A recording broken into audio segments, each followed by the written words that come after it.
해방 이후 비교적 조용했던 국제시장은 6.25 전쟁이 나자 불과 6개월 사이에 활동 인구가 수배로 늘어나 성실을 이루었다.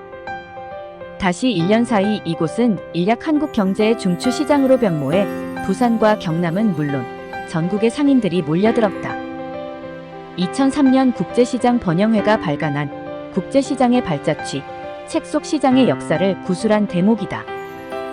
국제시장은 1945년 8월 15일 일제가 패망한 뒤 귀환 동포들이 일본에서 가져온 물건을 내다 파는 일명 돛대기 시장으로 출발했다.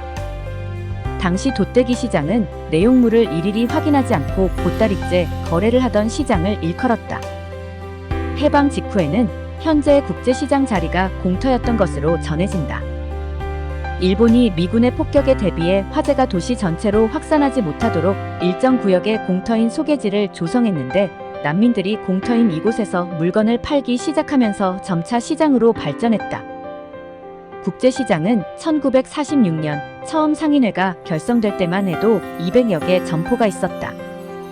하지만 6.25 전쟁으로 피난민이 급격하게 몰리면서 1950년 초에는 점포 수가 1,300개에 이르렀던 것으로 알려졌다.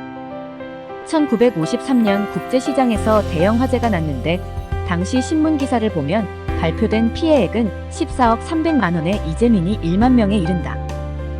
14억 300만 원이라는 피해액은 1952년 한국 정부의 세출 결산액인 206억 원의 7%에 달하는 규모다.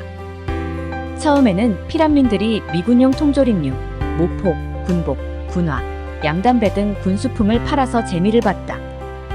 재미를 본 난민 상인은 1952년 초부터 오늘의 중구, 대청동 백성사 세탁소 옆 골목길에서부터 옛 동화극장까지 두세 갈래로 좌판을 깔고 전을 벌여 오늘의 국제시장 형태를 자리 잡았다.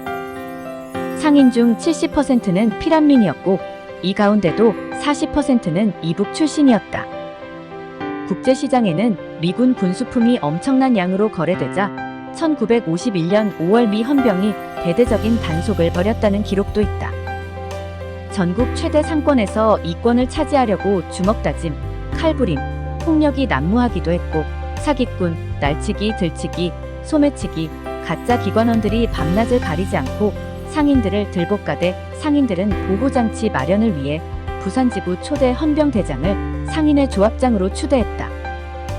국제시장은 광복 이후와 6.25 전쟁 격동기 피난민들에게 삶의 터전이 됐고 절대적으로 부족하던 생필품을 전국으로 공급해주는 구심점이 된 곳이기도 하다.